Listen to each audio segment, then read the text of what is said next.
Hi. So I'm going to showcase this Finetune studio that I'm building right now. As we know that with the advent of AI, and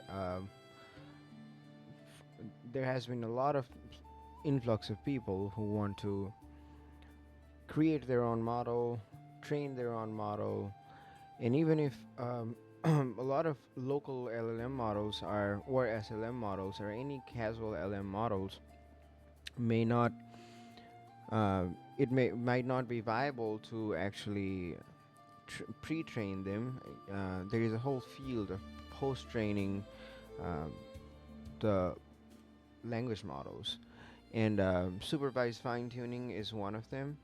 Um, One of the important artifacts of uh, s- models that get generated after supervised fine-tuning is that it is primarily used to make the model more aligned to your use case.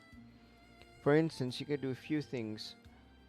Um, you can your the way that you train a model using the supervised fine tuning will quite frankly determine how the model is going to respond to you. I will try to demonstrate how we can do this in the current architecture that I have.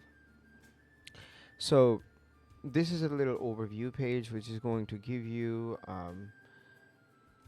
idea of what happened in your previous fine-tuning runs. I have had some fine-tuning runs before, so there is I have some metadata that has already been here. Um, but if you want to start fresh, there is a few things that you can do. First of all, you can compose the data. So let's say you are an elite math solver, and the user prompt could be what is 2 plus 2, um, and the assistant could be that's a great question. While it might seem like it is just 4, um, it is quite an ordeal for set theorists and logicians to understand what 1 plus 1 is, which or something along these lines. Um, so one of the things that you could do from the studio is you could append this to a data. So now the studio will automatically change this three sort of system instruction, user prompt, and assistant prompt to um, an actual JSONL syntax and semantics.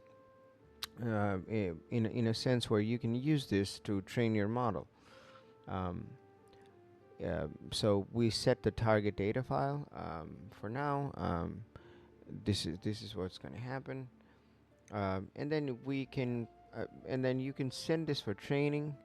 If you go here, you'll now see that your model will be training on the manual train ready data. Um, so with that, I would also like to mention um, you can also preload already made data. So I do have some data here that we can use. If I go to fine tune training data, I have a few training data that we can use. For instance, let's just do some identity training that I've been working on. So let's say I want to create this model uh, whose name is Athena, and so I created this. This is not a lot of lines. It's just for demonstration purposes. So basically, line 2 would be like explain what AEN means in about 200 words, and it tells what it is.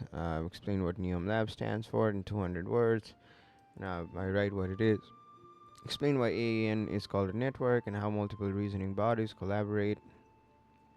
Stuff like that. So you know 1,000 words of what it means, and then it's exactly 1,000 words here.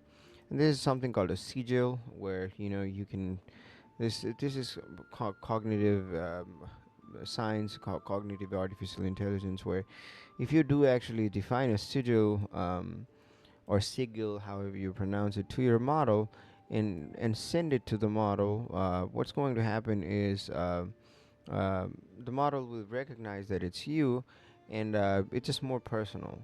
It's So with that being said, I'm going to tell you how this software actually works now. I have set a few presets here.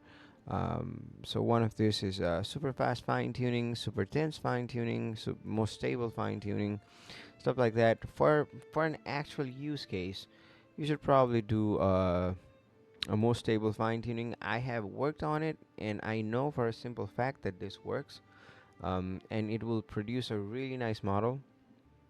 But then again, you can use this software to experiment on what works and what doesn't work, because right now the literature on fine tuning models is not a lot, and at least we don't see it on a lot of places. So anything that you do here is actually something that you can write about and publish. So for now, let's see. So if we do super fast fine tuning, I we can also like actually just completely get the fine tuning arguments and load it up. But I want to go through what happens here. Um, so if you use the detected one, it is going to detect what your Python file is, which is actually needed. I think I recommend you, as much as how valuable a data should be for training a model, you should also consider um, the argument side on like how your GPU is actually going to process on how you can make the model to your use case, right? So now there is a metadata section. This is completely optional, but I would most highly recommend you to write some metadata for your fine tuning run. Test one, showcasing the um, software intent, software showcase a reason for fine tune, a lot of good reasons, expected behavior, showcase um, the model should run, and notes this will be the fastest iteration of the fine tuning. So now I will try to load a base model. For the demonstration purposes, I can just simply use a 2B model or a 4B model. We can use a 2B model for now for demonstration purposes. So I'm just going to use this one. For the training file, we can actually, if I use the selected for training, what's going to happen is seems like it is expecting a different training file here. Okay, that's fine. We'll just select the identity training. Well, that's actually the training file that we're trying to train on. The output directory, we could be demo model 2b, and then so now so I'll briefly explain what this is and what you can do with this. So processes is how many processes is running in your system. You can just click on this to understand. Um, and for a 1 GPU architecture, which is what my system is, I would use one. Machines, because it's 1 GPU, I would also use one. Mixed precision, yes, I would want to use VF16. It's something that you want to understand, like what to use. A Dynamo backend, it could really be. I have put some explanation in here, but for now, for the purposes of demonstration, I'm just going to say no. Training precision BF16 is fine, and max sequence length you can decrease it or increase it, um, but 2048 is just fine. Let me just do 1536 just for the sake of it. Expected samples, what is it? Expected row count, you 0 to P5 drive. Okay, so this is 0. Batch size 1, grad accumulation default is 8, so we still have it on default. Learning rate is actually important. For now, this is an accepted decent value, and I would absolutely love to hear more about like how your model changed, how it behaved with a different learning rate.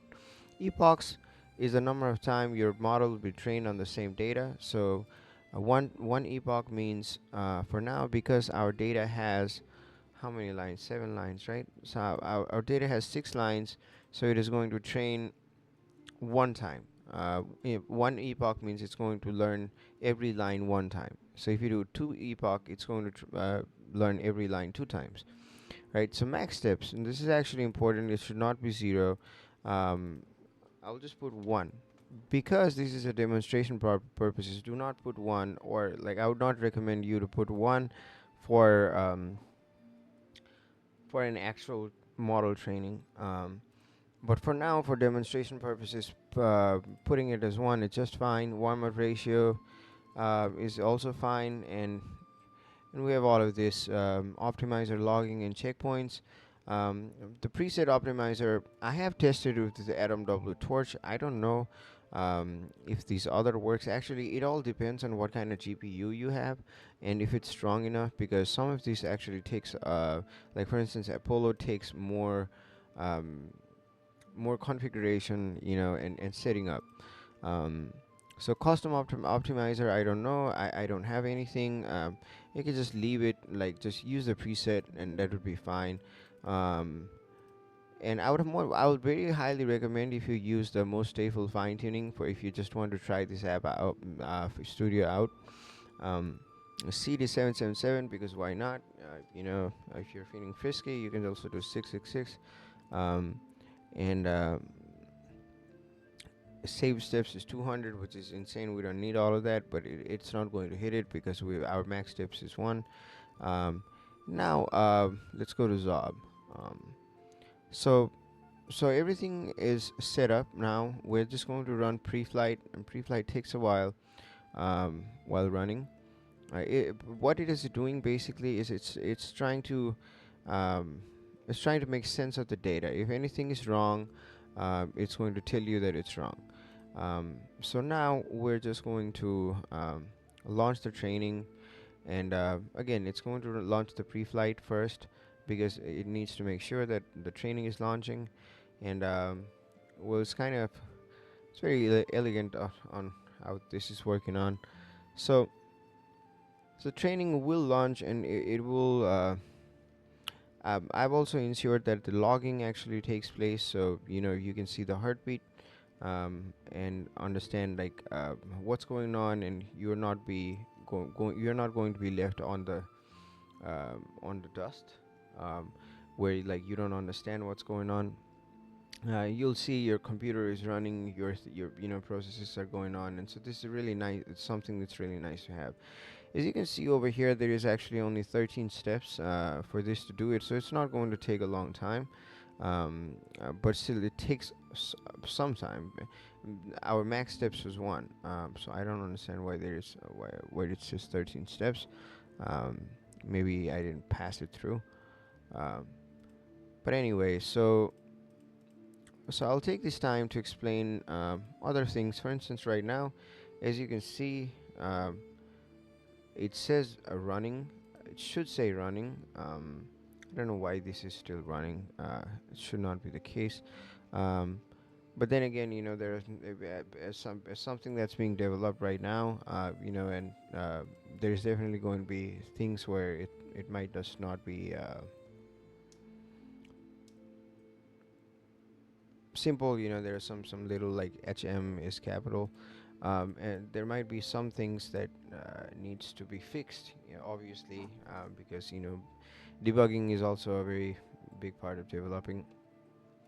Anyway, so whenever your file is created, you're going to have a little fine-tune card that this app automatically does it, so that your file will already have like what data that you train that file on. And it's actually important because I have lost so many models. Like I never realized that keeping a nice metadata and the file itself is important, because sometimes what happens is you have this model, but you have no idea where you trained it on, or at on in what at with what data you trained it on.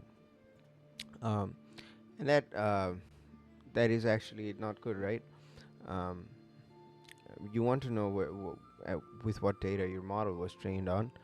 um, so as you can see right here, that it is taking a while, and it seems like it's going to take a while, um, because it's only at 8% right now. um, but anyway, I'm going to stop the video, because obviously I would not want to speak for 3 hours. um, but this works 100%, and you're gonna have a really nice model after that. So we can also cancel job, and as you can see, I cancel the current job, um, because like I said, this was demonstration. um, you'd want to check this actually. So that's pretty much it. I was trying to do something that, oh, I changed it to 13. That was the problem. So let's do the max steps as one. Um, and then go to jobs and do the run pre-flight. The pre-flight will run. I wanted to make sure that I would show you something. So max sequence length and expected samples. Max steps is 1. So now I will run the training, because this way you will see that you can actually run a model very fast.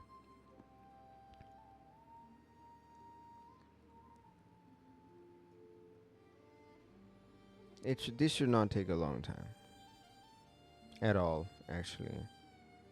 It's from what I know, it's going to take around exactly 3 minutes or something along those lines. Until this. Oh, I understand. The reason this is slow is because my video is also being recorded. Um, I get it now.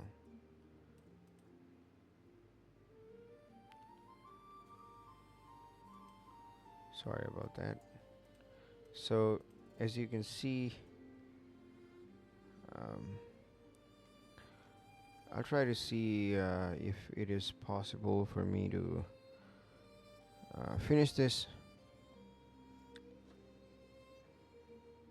It is going to take exactly 3-4 minutes for us to finish this one, because it's only one step. I just wanted to to show you how you can actually have a model, and you can refine tune that model, and it's actually important. Uh, you can tune one model, it comes out, and then you can tune it again. You can keep doing it, keep fine tuning the same model over and over again, and it will give you a different model every time. It takes from you take it from give so the weights will change. I mean, you'll get new weights, meaning that it'll be a different model. Um, One of the things that I want to tell you is that do not expect the model to remember what you have trained it while you are tuning the model. It is for instance, I have said like what your name is, and what does Neom Lab stand for and stuff like that. For only one step, there is no way that the model will remember that. It's just how training works. It already has so much data in itself that having this is not going to leave as big of an imprint to the model to actually define its behavior, because it's 6 lines. um, and normally, you know, my last identity training model was about 200 lines of um, JSONL files, a file, and it came out to be absolutely perfect. At least to my use case, it makes mistakes sometimes, but that's not the fine tuning parameter. It's just the model itself, because I've been using a lot of small language models. Um, but in honesty, if you are training on like 500 lines of data and or data points, however you call it, and if you also tune it like for instance, if you put the same system prompt that you're training on, actually system prompt is not important. You can just do user and assistant fine tuning parameters to tune a model. um, so yes, the important caveat that you need to realize that your model is not automatically going to adapt to your use case with less data points, and also number of epochs actually matter. If I say, this is my wild guess because I haven't done it. It takes a lot of compute to actually properly fine tune a model. Um, but if you say, what is your name? And let's say the model says my name is remote, or at least we put that. So you train that on 25 epochs, only one line. Um, it would probably call itself remote. Um, so so what matters is like the amount of the epoch actually matters on how you train the model.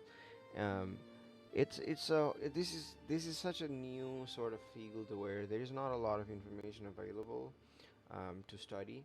So as an early adapter, I feel like this will help you. I feel like this software will help you, and it's taking more than 3 minutes.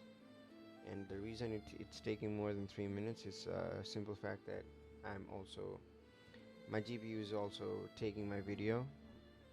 Um, but I'll take this time to explain everything that I know about fine tuning, um, just to ensure that we're on the same page. Um, so I decided to make this studio based on recommendation from uh, one of my respected colleagues, and maybe you are the one watching it. um, uh, uh, but anyway, so thank you so much for if you're watching this video. Thank you so much. I feel like you're going to have a great time playing with your own model, your own defined checkpoints. It's just a simple fact that it's yours. Now post training, it's like you it's like you're adopting something. You're not building it from scratch, obviously, because it takes tens of millions of dollars to build a new model from scratch. um, but post training also has is sort of like a really nice, it's very fun, and you can create these models to your own liking. And I love it. It's all of these things that I do, things that I learn as I do it. I absolutely love it. And playing around with your model and everything, it's really nice. And I'm really excited on how this world is going to go. Um, I would most definitely like to stop talking, but this model doesn't seem to run.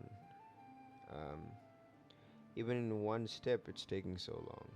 Um, but I know that this is not static. Um, I want to show how it completes, but it seems like it's going to take a while. But the core reasoning remains the same. Backtracking this, There's arguments. You want to play around with the arguments, um, and see which works for you in your best case. Because sometimes reasoning, or sometimes it might not always just be a math problem that you want to solve, right? Um, so you'd want to think about that. I can 100% assure you that my GPU is actually fully stressed out, because the utilization is 100%. It's actually working. Oh my god, it's done. And here we go. We have a model. It does not say it's successful. It's going to say it's successful very soon. Um, and then after that, it's yours. Uh, you know, um, it's writing the model charts, and it's saving the model, and boom, we have the model. Um, Now I'll show you where the model actually is. Uh, where did it go? Okay, so see, you see that the process actually completed successfully. So we go to overview, and boom, it says fine tuning. So I understand now. These, I should write discarded here instead of running. But we have a completed data, completed model, and this is done, and it's the arguments are written in the model, and I will show you exactly where the model is by um, loading up the window. So let me window capture, bring a new one, and just go to File Explorer. Pardon everything else. Let's go. Where do I go? Um, to models, and I go to tuned, and then this is a demo model. As you can see, it's a completely new model, it's a completely new file, and you can run it, you can use it, it's going to be just fine. I can also demonstrate this exact model with a um, I can also demonstrate this model with a separate GUI. Um, Maybe I will just do that. So let's go to where is my run simple GUI.ps1. Um, I'm going to open up a file and open this up.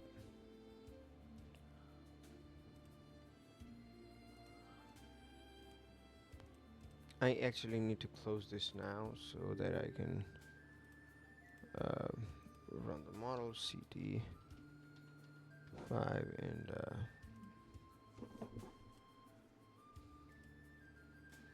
so now I will capture this window.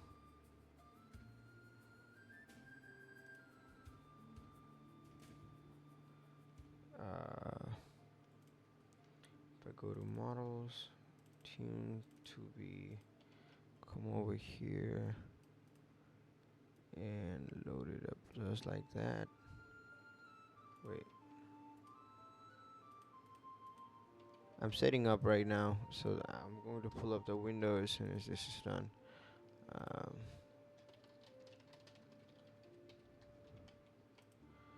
and so now I will open the GUI. Hopefully the GUI actually runs. It will run, and then so as you can see, I have the GUI here. Just gonna make it a little bigger for you to see. Say hello, and it should probably respond as hello. What is your name? And the demonstration is done. The model is coherent. Everything is good. Thank you so much for watching the video, and I hope you can really have fun with the fine tuning. Thanks again.